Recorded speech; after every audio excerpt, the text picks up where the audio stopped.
안녕하세요. 무비 가이드 시작합니다. 저는 박지선이고요. 네, 저는 이동욱입니다. 오랜만이네요. 네. 작년에 왔던 지선이 네. 죽지도 않고 또 왔네. 글쎄 말이에요. 네. 자, 이렇게 무비 가이드 시간으로 저희가 또 오랜만에 특별하게 만났는데 네. 새로 개봉하는 화제작이자 대작이라고 할 수 있겠죠?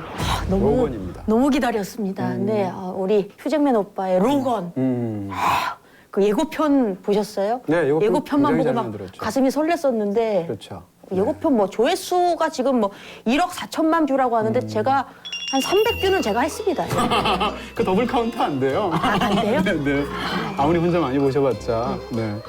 자, 그런 생각이 들었습니다. 저는 사실 엑스맨 시리즈를 굉장히 좋아하고요. 나올 때마다 보는데 상대적으로 엑스맨 시리즈가 훌륭한 데에 비해서 그동안 이렇게 스피노프라고 할 수 있는 울버린 시리즈는 좀 약했던 게 사실이잖아요. 네. 그래서 신작이 나와서 기대감도 있었고 한편으로는 약간의 우려도 있었어요. 그래서 과연 어떨까라고 봤는데 생각보다 훨씬 재밌는 그런 영화였습니다. 그렇습니다. 근데 영화 제목이 그 울버린 뭐 이런 얘기가 없이 로건이에요, 그냥. 저는 그것도 굉장히 의미심장하게 느껴지는데 뭔가 자신 있을 때 예를 들면 가수들도 오래 활동하는 가수가 한 십몇 년 차가 접어들어서 새 앨범을 내는데 앨범 타이틀을 그 가수의 이름으로 쓰는 경우가 있습니다. 그럴 때는 아마 뭐 분위기를 완전히 일신하거나 뭐 자신 있거나 새로움을 어떤 겨냥하거나 이런 부분이 있는데 이 영화도 굉장히 전공법으로 이야기 깊숙이 들어간 그런 작품인 것 같아요. 자, 이렇게 해서 그럼 본격적으로 어떤 스토리를 그럼 더군다나 이게 시리즈의 마지막이라고 지금 공언이 되지 않습니까? 과연 어떤 스토리일지 어떤 내용인지 네네 들어보도록 줄거리를 제가 소개해드리도록 하겠습니다.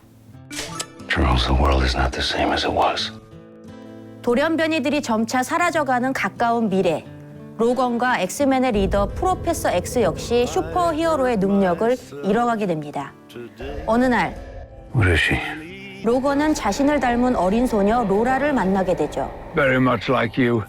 그리고 로라를 쫓는 정체불명의 집단에 맞서 목숨을 건 대결을 펼치게 되는데요. No. No. 과연 이들의 운명은 어떤 결말을 맞이하게 될까요? 더욱 강력하게 돌아온 휴잭맨의 마지막 울버린. 오늘의 무비 가이드 로건입니다.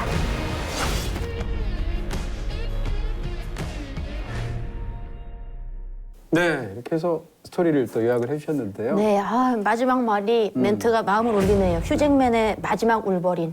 17년 만에 이제 그렇습니다. 네. 어떤 캐릭터를 17년간 연기했다면 대단한 거죠. 네, 그 인물과 함께 살아왔다고 말할 수 있을 텐데 일단 엑스맨 시리즈 전체를 통틀어서 제일 유명한 캐릭터가 울버린이잖아요.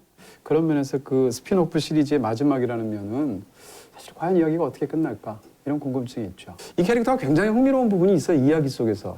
그것이 어떤 부분인가 하면 기본적으로 엑스맨 시리즈에 등장하는 캐릭터들은 대부분 다 선천적으로 타고난 어떤 특수한 능력 때문에 예. 굉장한 능력을 갖고 있거나 사회적인 차별을 받는 인물들. 그래서 재밌거든요. 돌연변이죠. 네. 그렇죠.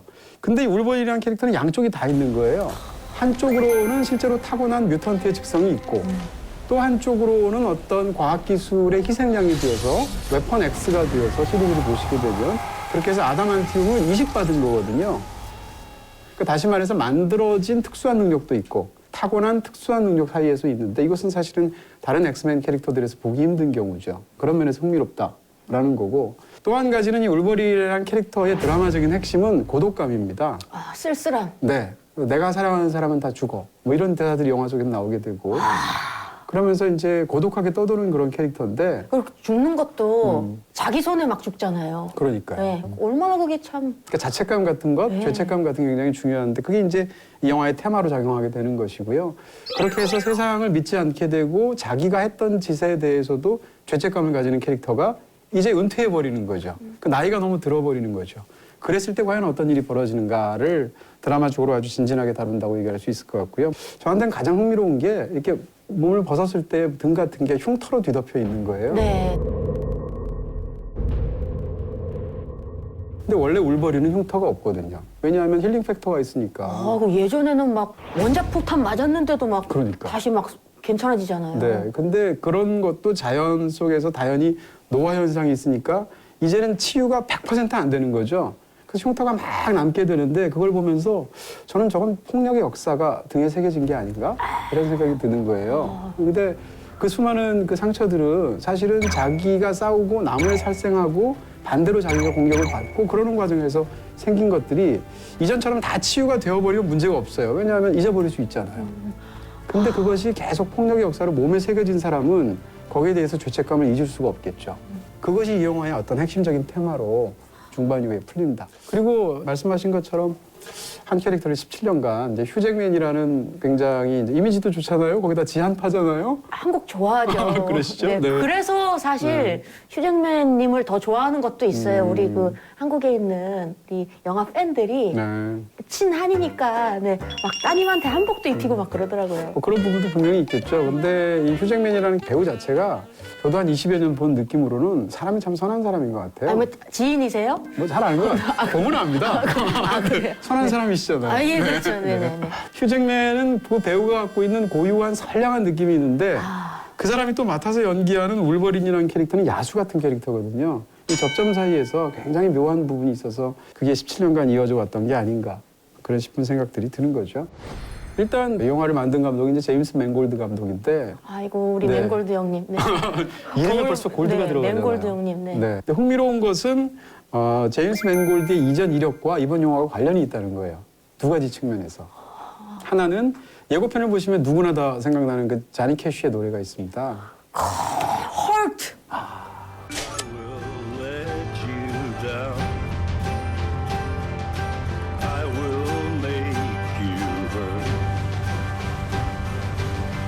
아까 제가 뭐 폭력의 역사란 말을 얘기를 했는데 거기에 딱 맞는 것 같은 그런 제목을 가진 헐트란 노래인데 아, 그 음악이랑 어떻게 이렇게 영상이랑 잘 어울려요? 그렇죠. 심지어는 자니 자니 캐시 캐시의 노래도 원래 아니죠? 노래도 아니에요. 아. 네, 그런 면에서 굉장히 흥미롭게 예고편이 잘 들어가 있는데 바로 제임스 맨골드 감독이 앙코르라는 영화를 만들었는데 그게 자니 캐시의 일대기를 그린 전기 영화예요. 그러니까 말하자면 영화인으로서는 자니 캐시의 전문가예요. 그렇게 얘기할 수가 있고 또 한 가지는 제임스 맨골드가 서부극을 잘 만들고 서부극을 좋아하는 사람으로서 이 영화는 사실상 슈퍼히어로 장르와 서부극을 합친 영화다. 어떻게 보면 슈퍼히어로의 인물을 끌어다가 서부극의 얘기를 하고 있는 작품이다. 약간 떠오르는 영화들이 있죠. 그쵸. 보다 보면. 네. 영화에도 일단 나오잖아요. 네, 영화 속에도 네. 또 영화가 나오고요. 그렇죠. 그게 쉐인이라는 영화였었죠. 쉐인 하면 이제 많은 분들 여러 가지로 기억하실 텐데 그 작품에서 마지막에 이 쉐인이 모든 걸 다 해결하고 표표히 이제 그 마을을 떠나게 되죠. 떠나기 직전에 자기가 썸을 탔던 그 여자의 아들한테 조이라는 캐릭터한테 뭐라고 막 얘기를 해주는데 Right and wrong, it's a brand. Brand sticks. There's no going back. 그 장면이 실제로 이 영화 속에 고스란히 들어가 있습니다. 근데 그것이 흥미로운 것은 그 얘기를 누가 하느냐라는 건데 영화에서 보시게 되면 이제 벌써 90살이죠. 90살이 된 찰스라는 캐릭터가 이제 막 11살이죠. 11살이라는 로라라는 사실은 혈연 관계는 전혀 없지만 어떻게 보면 할아버지와 소녀처럼 보이는데요. 그 속에서 둘이 같이 어떤 허름한 농가에서 TV에 나오는 쉐인을 보면서 찰스가 그 얘기를 해주는 거죠. 근데 이것이 영화의 맨 뒤에 굉장히 감동적인 어떤 장면하고 연결이 됩니다. 그렇게 해서 이제 쉐인이라는 영화를 그대로 이어받고 있다. 이렇게 먼저 얘기할 수 있죠. 네, 그리고 또 쉐인 못지않게 어떻게 보면 쉐인보다도 더 큰 밑거름으로 자리 잡은 또 서부 영화의 걸작이 있죠. 용서받지 못한 자.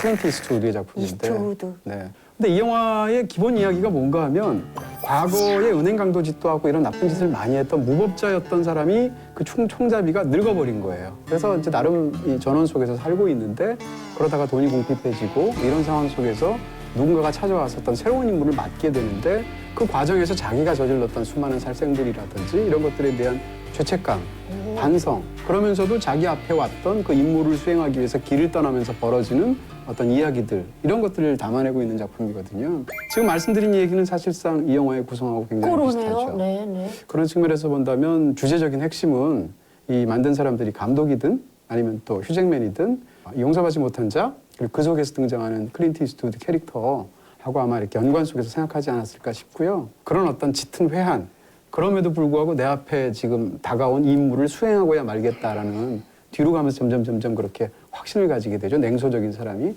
그런 이야기들을 아주 진진하게 그리고 있다. 이렇게 얘기할 수 있어요. 네. 저희 그럼요. 여기서 이제 파트 1 네. 마무리하고 잠시 후에 파트 2로 저희가 돌아오도록 하겠습니다. 네. 하나요?